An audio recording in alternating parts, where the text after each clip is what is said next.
they don't know that they're awful dudes. They think they're just like achieving a goal. And Walton in particular, he's been rewarded every step of the way that he's acted like a dick.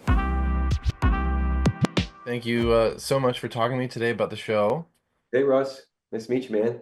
Nice to meet you as well. I've seen the episode and it's awesome. It was great to revisit that world. Yeah.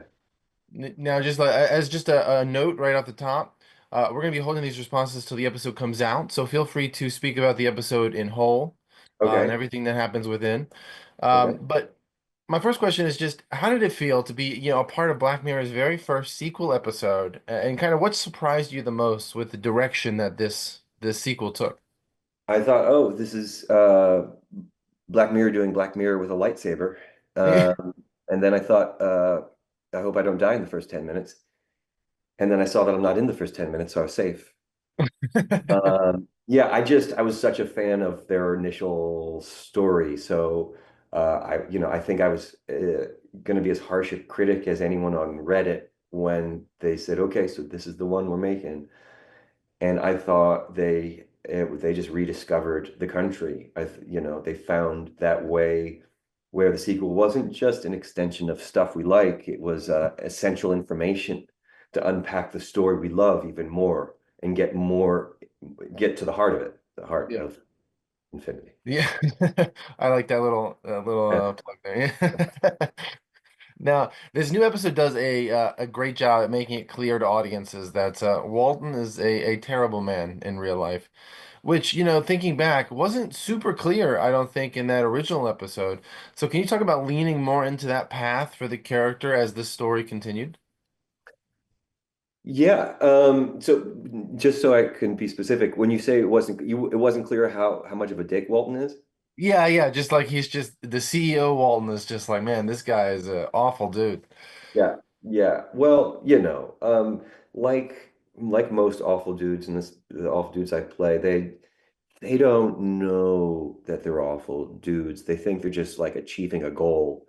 And Walton in particular, he's been rewarded every step of the way that he's acted like a dick. And so again, it's there's no judgment on what he's doing. He just, happens to do it that way. But, playing I think deeper now, like dealing with like a tech billionaire, we're dealing now with these people who get into positions of extreme power and don't know what they're doing, like at all. And they're making huge choices that's going to affect thousands of people based on their ego and satisfying greed. And so I think it was just a little bit more present, the awareness of the ripple effect that someone like this is gonna have. So it's even more devastating.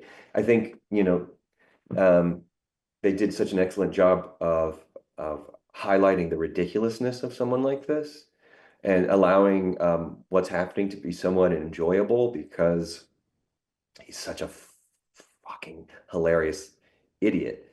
But the result of what he's doing, and it also kind of showed you could tell he's kind of a dick in the first one, but now it's just like, oh, it's gotten so deep. His thoughtlessness went that far that in this moment of like, I think I want to make or break this little moment, he introduced something that was going to, if he had stopped for 2 minutes, he would understand what he was about to do, and he didn't.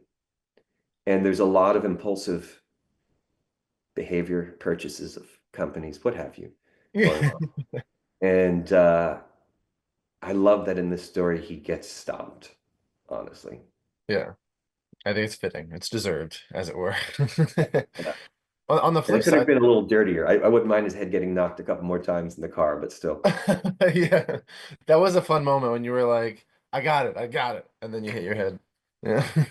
Now, on the flip side, virtual Walton is, a changed man, much better person.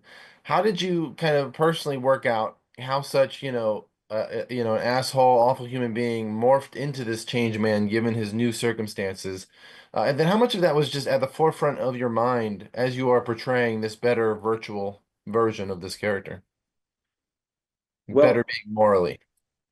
yeah, well, it's, I uh, I'm actually in Chicago right now filming season 2 of Dark Matter, and that show's main question is at what points do you change as a human? So I've spent a couple years really thinking about that. So the branch off here, um, we make change personally. I don't want to speak for everyone. I've made every major change in my life unwittingly. Well, by forced to make these changes. You always are going along thinking, well, this everything's fine. Then like I'm like, oh wow, I need to course correct. So with Walton that we've seen in the game, his course correction occurred when he realized first of all, his first realization was that he's fallible. He fucked himself.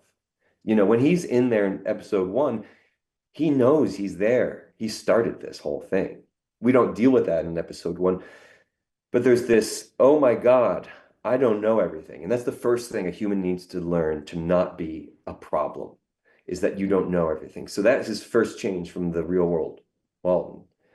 And then the second one is, let's call it therapy. Time spent with other people who are going to tell you the truth. Let's call it the crew now, who aren't afraid of him because there's a bigger villain in episode 1. And so now he's had therapy. So he's been able to come to terms with something. It's inevitable. You're going to be a better person. Unless you're a psychopath, if you start looking at what you're doing instead of hiding it, you're going to change. So it's that simple. It's a man who is confronted with his own fallibility. And Yeah, so yeah. and so that's so fun to play, especially someone who's made so many bad decisions, trying to like make up for it on a stronger degree, which is it's too much for Yeah, people. yeah. We've already screwed over. So yeah. Yeah, I want to pivot really quick, and you mentioned Black Matter, and I wanted to ask about that. Season two, can fans maybe hope for 2025, or is a 2026 release more likely? I don't know if I'm allowed to say, but it's not it's going to be as soon as possible. There's basically with Apple, with Blake and Jackie are showrunners.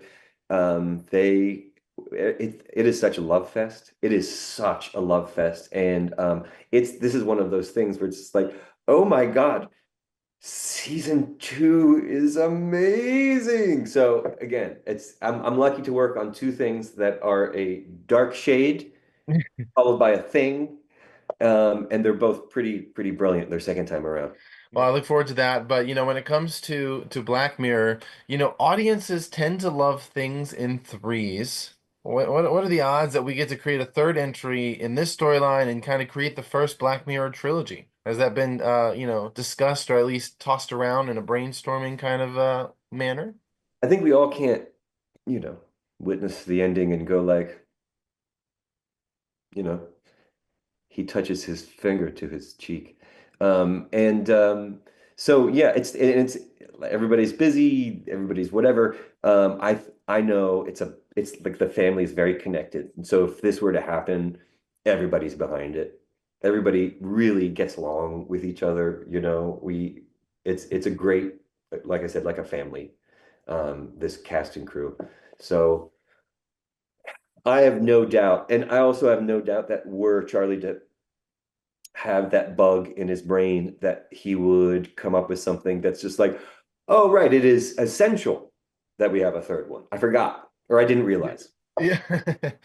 Now, my last question for you is I want to bring back when Walton is found in the virtual world, after being reincarnated, uh that costume, man, it did not look comfortable. What was it like in that costume, but also just being able to basically play a third iteration of this character as he's off on his own, crazed and everything. Now, which one are you talking about? Which guy? What outfit? It's like, I mean, it's basically like a survival like thong Oh, underwear. the guy, yeah, the guy that's wearing just a little Yeah, of stuff. yeah. Yeah, well, on one hand, it's exposing.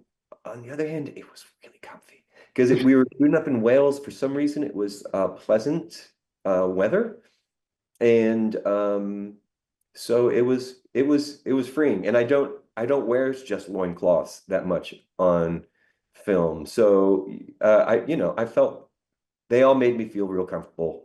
and it was good. And I just love the bit for the character. So, if there's an intention behind it, it's just like kind of any kind of like semi-nudity.